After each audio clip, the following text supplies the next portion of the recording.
नाज़रीन welcome back. हम बात करें हमारे इकनॉमिक हिस्ट्री के बारे में।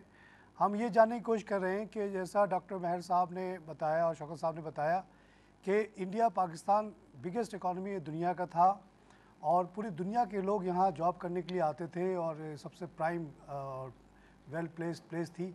और 47 तक ये नहायती गरीब इलाका हो गया। आज भी हम बहुत गरीब इलाकों में शुमार हो रहे हैं। तो इसकी क्या वजूहत हुई, क्या ये नेचुरली हुआ या कुछ पॉलिसी की वजह से हुआ, यही हम पता करना चाह रहे हैं।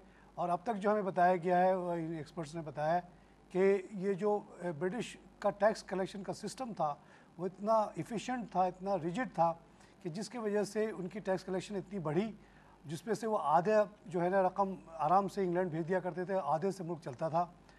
फिर हमें सवाल ये है कि आज क्या इतनी प्रॉब्लम आ गई कि इतनी ज़्यादा डेफिसिट फाइनेंसिंग और ये सब प्रॉब्लम जो आ रही, इसके क्या वजूहत है? शौकत साहब डॉक्टर साहब आप कंटिन्यू करें, आप बता। देखिए, जो मिसअंडरस्टैंडिंग नहीं होनी चाहिए, दो तीन बड़ी हिस्ट्री के बारे में, इकोनॉमिक हिस्ट्री के बारे में बड़ी गलत मिसअंडरस्टैंडिंग है और उसका नतीजा ये हो रहा है कि आज जब हम पॉलिसी बनाते हैं तो उनको फैक्ट समझते हुए आज की पॉलिसीज़ डिटरमाइन करते हैं और उससे बहुत सी गलत फहमियाँ फिर मज़ीद क्रिएट हो जाती हैं।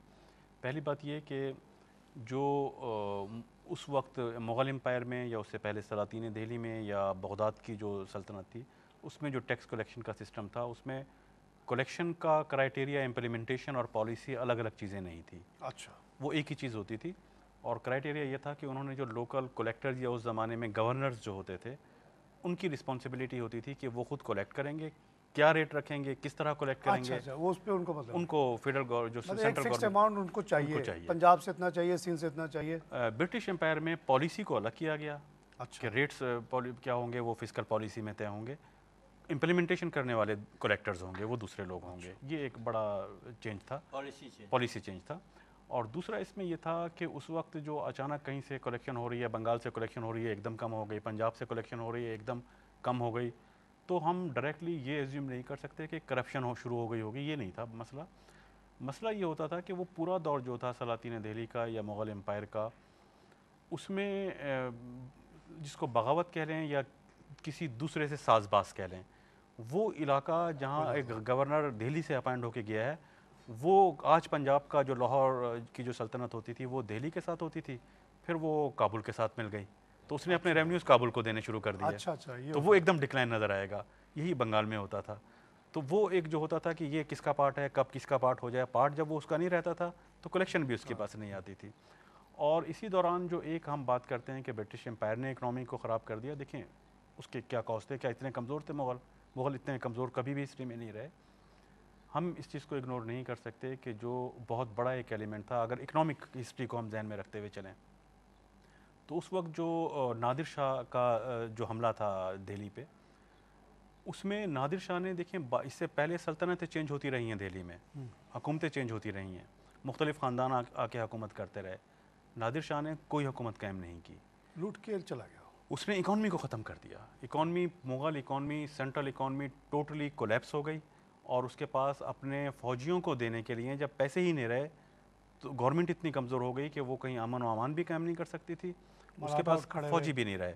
मराठ आपने देखा पंजाब में, उससे पहले मराठा का कभी जिक्र आता था, सिखों का कब जिक्र आता था पंजाब में, देख के उठ खड़े हुए। फिर उसके बाद इस्लामी सल्तनत संभलने नहीं पाई, कभी मराठों से लड़ रही है, कभी सिखों से लड़ रही है, कभी ब्रिटिश एम्पायर आना शुरू हो गए, कभी फ्रेंच आना शुरू हो गए, कभी पुर्तगालीज आना शुरू हो गए, फिर वो सेंटर फ्री फॉल ऑल हो गई, फिर वो कंट्रोल हो ही नहीं सकती थी। तो हमें ये चीज़, अच्छा, और ये नादिर शाह की जब हम बात करते हैं अफगानी की, ये तो लूट मार करके इकॉनमी को तबाह करके चला गया, लेकिन इसका जो बाद में जो इसका नुमाइंदा था अहमद शाह अब्दाली, जो आज मोतबर नाम बहरहाल है, ये वो पहला शख्स था। उससे पहले दुनिया में अफ़गानिस्तान के नाम से कोई मुल्क मौजूद नहीं था। अच्छा, ये वो पहला वक्त था जिसने अफ़गानिस्तान का नाम दिया। मुख्तलिफ इसका कुछ हिस्सा जो था, काबुल वो दिल्ली का पार्ट था, गजनी दिल्ली का पार्ट था, इसका जो हेरात वाला पार्ट है वो ईरान का पार्ट था, ईरान का पार्ट था। हाँ, तो इसने बहुत सारे इलाकों को मिला के पहली दफ़ा एक अफ़गानिस्तान के नाम से सल्तनत कायम की। तो ये गलतफहमी कि अंग्रेज़ों ने सब कुछ किया, नहीं, उससे पहले क्या हुआ वो वेरी गुड पॉइंट, क्योंकि इतने। अच्छा, दूसरा हम एक और जो गलतफहमी कहते हैं, जब हम बंगाल की बात करते हैं, हम इवन जब ढाका फॉल की बात करते हैं, हम एक बात बहुत अक्सर ये आर्गूमेंट दिया जाता है कि हमने मगरबी पाकिस्तान ने ज़्यादतियाँ की और उनका नौकरियों में, एक चैनल ने तो वो पूरा शेयर दिखाया कि भाई उनको तो हमने नौकरी ही नहीं दी थी। देखें, हिंदुस्तान की पूरे जो 2000 साल की हिस्ट्री है उसमें जो नॉर्दर्न पार्ट है इंडिया का, जिसमें यूपी, सीपी और पंजाब आते हैं, जिसमें फ्रंटियर भी मैं कहता हूँ उसमें आता है, जो हमारा पख्तूनख्वा है आज वो भी उसमें आता है, ये जो नॉर्दर्न पार्ट है, ये तो 2000 साल तारीख है कि यहीं के लोग सिविल सर्विस में जाते थे। और ये डोमिनेट करते थे। बंगाल वाले तो आते नहीं थे सिविल रूलिंग सर्विस क्लास में। तो यही था। इसी तरह साउथ वाले भी बेचारे वो आते नहीं थे, खुद नहीं आते थे। हमने नहीं है कि हमने उनको शाही टाइप के सही। शौकत साहब थोड़ा और इधर मैकेनिज्म समझाएं कि ये जो एक बात कही जाती है कि अंग्रेज़ यहाँ से बहुत सारी दौलत ले गए, इनका टैक्स कलेक्शन का जो प्रोसेस आपने समझाया कि वो डॉलर रूबीज टर्म में था, इसलिए वो टैक्स कलेक्शन बड़ा सर्टेन हो गया, as any company would do. एक कंपनी बोर्ड ऑफ डायरेक्टर है, उसका बोर्ड ऑफ कंपनी बनाने का मकसद क्या है? कंपनी बनाने का मकसद है पैसा कमाना। आपने जाके एक इंटरप्राइज शुरू किया which is called Bengal and Bihar enterprise, तो you would expect from your company officials certain fix return so which you can project, है ना? आपको कैश फ्लो प्रोजेक्ट करना होगा ना कि भाई ये रिटर्न आएगा, ये रिटर्न आएगा। तो उस बेसिस पे वो चलता रहा। लेकिन ये इससे डेथ्स जो हुई हैं उसको ज़रा रिलेट करें कि हाउ दिस लेड टू, कहते 30 मिलियन लोग मरे इंडिया में, how this that does relate to. आपने कहा कि इंडस्ट्री ख़त्म कर दी, जॉब्स ले लिए और टैक्स बहुत ज़्यादा रिजिड लेना शुरू किया, इससे सेविंग ख़त्म हुई, इस वजह से लोग मर गए। और जहाँ जहाँ इनका रूल गया, इंसान को ज़िंदा रहने के लिए जिसको बोलते हैं कि उसके अंदर उतनी ताकत तो हो कि वो डिजीज़ से फाइट कर सके, रेजिस्टेंस कैपेसिटी। हाँ, अब खाना पीना अगर इतना ख़राब हो जाएगा तो उससे रेजिस्टेंस कैपेसिटी इंसान का ख़त्म हो जाता है। हाँ, उसके वजह से क्या हुआ कि ज़रा सी भी कोई बीमारी आती है उसको दबोच लेती है। हाँ, इस वजह से ये हुआ कि एक प्लेग का सिलसिला चला हुआ जो बरतानिया से बुनियादी तौर पे आया था। हाँ, उसने यहाँ एज बिकॉज उसका सद्भाव नहीं किया जा सका, पहली बात। दूसरी बात ये हुई कि लोगों के अंदर रेजिस्टेंस कैपेसिटी नहीं थी, पहली दफ़ा वो चीज़ आई थी, लोगों का अंदाज़ा नहीं था, उसे माने कि बहुत बड़ी। अच्छा, मॉडर्न दौर में जो हम देखते हैं अमर्त्य सेन वाहिद इकोनॉमिस्ट जिसको वर्ल्ड पीस प्राइज़ मिला है, उनकी थीसिस यही है। हाँ, इकोनॉमिक्स का इंडिया पाकिस्तान से उनको वाहिद मिला है। उनकी थीसिस यही थी कि it was the lack of purchasing power, not the lack of food which killed people. वो जो कहते हैं ना कि उनका थ्योरी है इंटाइटलमेंट का, इंटाइटलमेंट से मुराद है जिंदा रहने की हक। तो वो कहते हैं कि सबसे अहम चीज़ जो इंसान के लिए है, अपने लिए, अपने बच्चों के लिए, वो जीने का हक। जीने का हक इज़ मिनिमम न्यूट्रिशन, एजुकेशन वगैरह तो बात की बातें सेकेंडरी है ना। तो कहते हैं कि उस ज़माने में जो इंटाइटलमेंट थी वो आस्ते आस्ते कम होते होते ऐसी हो गई कि पीपल स्टार्टेड डाई। इस पर उनको नोबेल पीस प्राइज़ मिला। इस पर मज़ीद काम करने की बड़ी ज़रूरत है। अगर वाकई 3 करोड़ लोग मरे हैं तो we have to investigate more so that we can prevent similar thing. Doctor साहब, फेमिन के बारे में आपकी स्टडीज़ हैं। What was the last famine in this region other than the British? नहीं, इस रीजन में देखें, अगर लास्ट फेमिन को डिफ़ाइन करना कि हम फेमिन से क्या ले रहे हैं, इस रीजन में ख़ास तौर पे जब हम बात कर रहे हैं, तो जो बड़े रीजन्स हैं वो तो ज़ाहिर है 1947 के बाद कोई ऐसा रिकॉर्ड नहीं मिलता। लेकिन अगर वो कहते हैं कि फ्लड्स की वजह से वो पाकिस्तान में भी होता रहा कि खुराक की कमी, वो इस तरह के छोटे मोटे वाक़े ज़रूर हुए। मैंने डॉक्टर साहब, डॉक्टर अमृता सिंह की किताब हंगर एंड गवर्नमेंट पॉलिसी, ऐसी कोई नाम है उस किताब का, उसमें जो एक आर्टिकल पढ़ा है उसमें बड़ी इंटरेस्टिंग स्टोरी लिखी हुई है बंगाल के फेमिन की, और वो 1994 अभी की बात है। उसमें ये लिखा हुआ है कि जब बंगाल के लोग बहुत ज़्यादा मिडल ईस्ट गए और वहाँ से पैसे कमा के आने लगे, तो वो जो लोग थे ना, उनकी फैमिलीज़ ने ज़्यादा कंज्यूम करना शुरू किया। ओवरऑल देखा जाए तो प्रॉस्पेरिटी आई, लेकिन वो जो गरीब तबका था, जो मार्जिनल तबका था, जिसका मिडल ईस्ट से रेमिटेंस का हिस्सा नहीं था, उनके लिए वो चीज़ें स्केर्स हो गई। और 1994 में रिकॉर्डेड फेमिन बंगाल में आया है। Of course it was quickly उसको ठीक कर लिया गया। लेकिन अब अमृत्य सेन की बात तो मैं मानता हूँ, आप भी मानेंगे, is such A eminent economist. तो ये बड़ी इंटरेस्टिंग बात है कि बाज़ दफ़ा पैसा आना भी कोई गारंटी नहीं है कि वो डिफाइन करना, वो एक तबका ज़्यादा खा रहा है, दूसरा तबका भूखा मर रहा है। अमर्त्य सेन की जो आप डेफिनेशन ले रहे हैं, उससे पहले जिस फेमिन की हम बात करते रहे, या अमर्त्य सेन की डेफिनेशन में, या अभी मिडल ईस्ट के बाद जो पैटर्न ऑफ कंजम्पशन चेंज हुए, इसकी हम बात कर रहे हैं। फेमिन की जो डेफिनेशन है, एक तो ये है कि नॉन अवेलेबिलिटी ऑफ फूड। अगर उस पर जाना है तो वो ऐसा कोई दौर बाद में नज़र नहीं आता।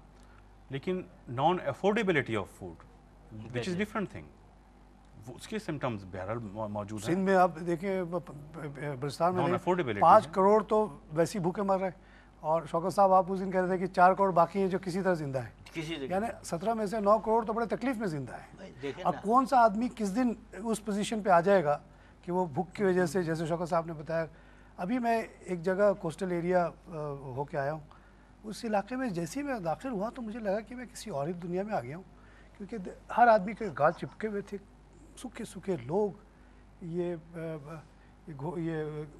चौबाहा कौन सी जगह उसकी जिक्र कर रहा हूँ, तो वहाँ मुझे एकदम से लगा कि यहाँ कोई फेमिन का इफेक्ट है। अच्छा, इस सिलसिले में डॉक्टर साहब आपने जो कहा ना कि ऑफिशियली नहीं हुआ, एक बहुत इंपॉर्टेंट फैक्ट ये है कि जब 3 करोड़ लोग मर गए तो ह्यू एंड क्राई तो दुनिया में उठा। उस ज़माने में जो भी प्रेस व्रेस था, अंग्रेज़ों ने 1861 में फेमिन एक्ट इम्प्लीमेंट किया, जिसके तहत एडमिनिस्ट्रेटर की ड्यूटी बन गई कि अगर कहीं पे फेमिन देखे तो फ़ौरन किचन खोल दे ताकि people can gate A basic food. दूसरा ये था कि पब्लिक वर्क्स के काम शुरू करे so that people can get some cash, भले उसकी ज़रूरत हो ना हो, खोदो बंद करो, एम्प्लॉयमेंट। आजकल के एडमिनिस्ट्रेटर्स को ये बात पता है या नहीं, मुझे नहीं पता। ये देखिए आज के एडमिनिस्ट्रेटर को पता है या नहीं, लेकिन एक बात बिल्कुल तयशुदा है कि सब लोगों ने थोड़ी बहुत इकोनॉमिक्स ये स्टडी करके आते हैं।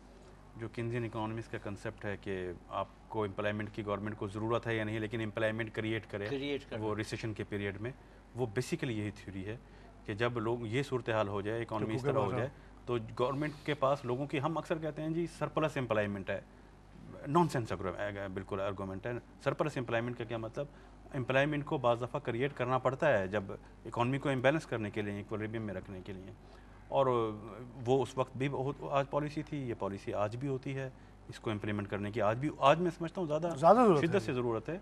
और आपने इंटीरियर सिंध की बात की, देखें ये तो ऑफिशियली रिकॉर्ड पे दोष हैं। पहली बात ये कि हमारा जो पॉवर्टी लाइन है, जहाँ भूख से मर जाने का रिस्क मौजूद है, वो 40% ऑफ पॉपुलेशन को बाद स्टडीज़ प्राइवेट सोर्स बताते हैं।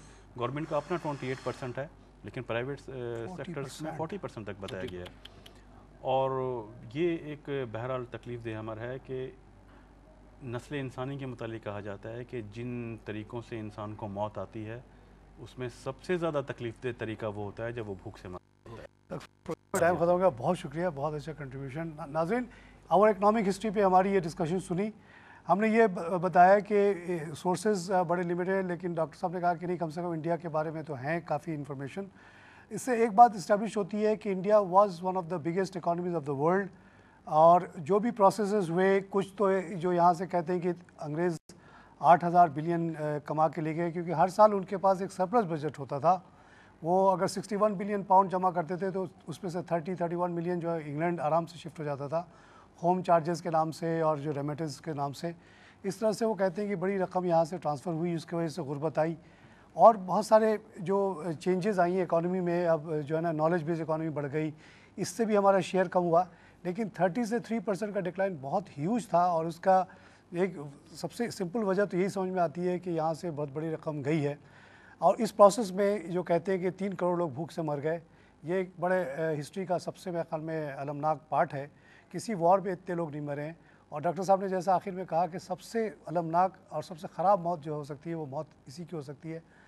अनफॉर्चुनेटली इस वक्त भी हमारे मुल्क में इसी किस्म की एक सिचुएशन है। जैसे डॉक्टर साहब ने कहा, 40% सिंध की आबादी शायद इसी कंडीशन में है।